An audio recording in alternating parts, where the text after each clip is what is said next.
The bear who couldn't sleep. Deep in the heart of Pinewood Forest, where the air smelled like honey and the trees swayed like sleepy dancers, there lived a bear named Bruno. Bruno was big and soft and fluffy, with brown fur that shimmered in the sunlight. Every creature in the forest adored him because he was kind, gentle, and always ready to help. But there was one problem, a rather funny one: Bruno couldn't sleep. Now, that might not sound like such a big deal, but for a bear, it was. Winter was coming soon, and all the animals were getting ready for the long, cozy sleep of hibernation. The squirrels were collecting nuts, the birds were flying south, and the rabbits were digging their burrows deeper. Bruno, too, had prepared his den with dry leaves, pine cones, and a cozy blanket made from moss and feathers. Everything was perfect. Everything, except his sleep. On the first cold night of December, when snowflakes began to fall softly over the forest, Bruno curled up in his den, yawned a big, bear-sized yawn, and closed his eyes. But after a few minutes, he opened one eye. Then the other. He tossed. He turned. He fluffed the moss. He counted honey jars in his head. Nothing worked. His eyes were wide open, and his mind was buzzing like a bee in a bottle. "Oh dear," he sighed, sitting up. "Why can't I sleep? All I want is one nice, long nap till spring." He decided to go for a walk, thinking maybe the night air would help. The moon was bright and full, painting the forest silver. Bruno trudged through the snow, his paws crunching softly. Along the way, he met his friend, Penny the owl, perched on a branch, blinking her large golden eyes. "Bruno." Penny hooted softly. "Aren't you supposed to be asleep?" "I've tried, Penny," Bruno groaned. "But my eyes won't stay shut. My brain keeps thinking of things. Like, did I lock the beehive? And what if I forget how to sleep altogether?" Penny chuckled, her feathers puffing out in amusement. "Maybe your den is too quiet. Try listening to something soothing. I can hoot you a lullaby." "That's kind of you," said Bruno, lying down beneath her tree. Penny began to hum a soft hooting tune. "Hoo hoo hoo, the stars are bright, hoo hoo hoo, it's sleepy night." It was lovely, but after 5 minutes, Bruno was still awake. He even started humming along, which ruined the purpose completely. Penny sighed. "Maybe you need something cozier. Go see Matilda the rabbit, she knows all about comfort." So Bruno thanked Penny and trudged off to Matilda's burrow. Matilda was just about to snuggle her little ones to sleep when Bruno poked his head in. "Oh goodness, Bruno," Matilda whispered. "You're still awake?" "Sadly, yes," said Bruno. "Do you have any advice for falling asleep?" Matilda thought for a moment and said, "Try warm milk. Works every time for me." Bruno's eyes lit up.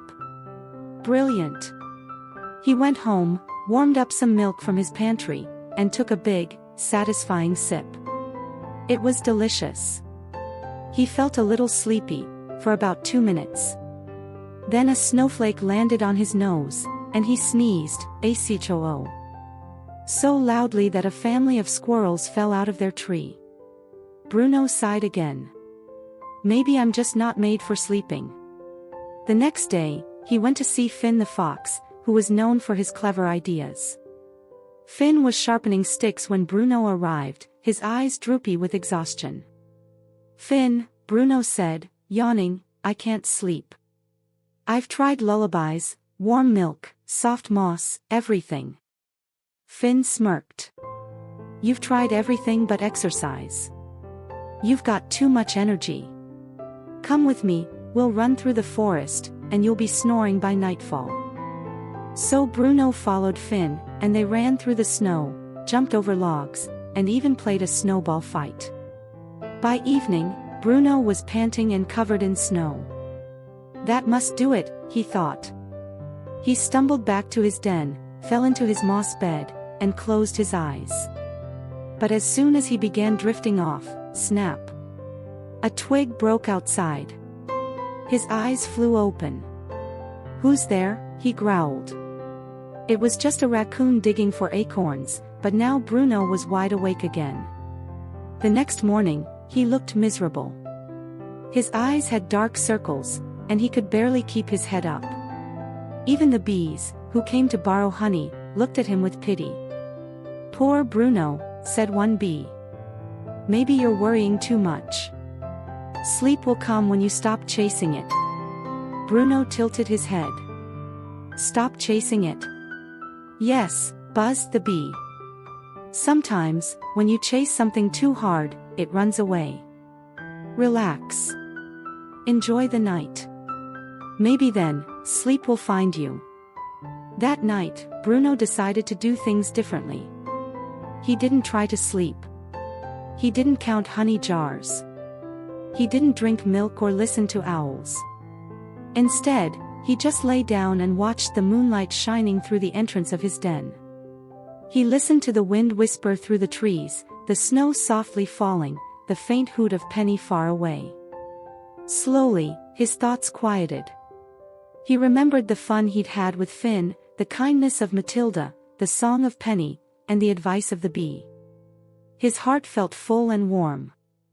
And before he even realized it, he yawned. Once. Twice. And drifted into the deepest, most peaceful sleep of his life. When he finally woke up, it was spring. The forest was blooming, and the air smelled of flowers.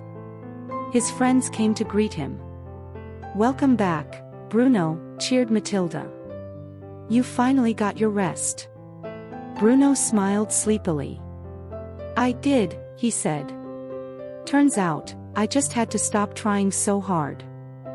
From that day on, Bruno became known as the bear who learned the secret of good sleep, not from tricks or potions, but from peace of mind. Moral of the story: sometimes, the harder you chase something, the further it runs. Relax, breathe, and let peace find you. That's when good things, like sleep, come naturally.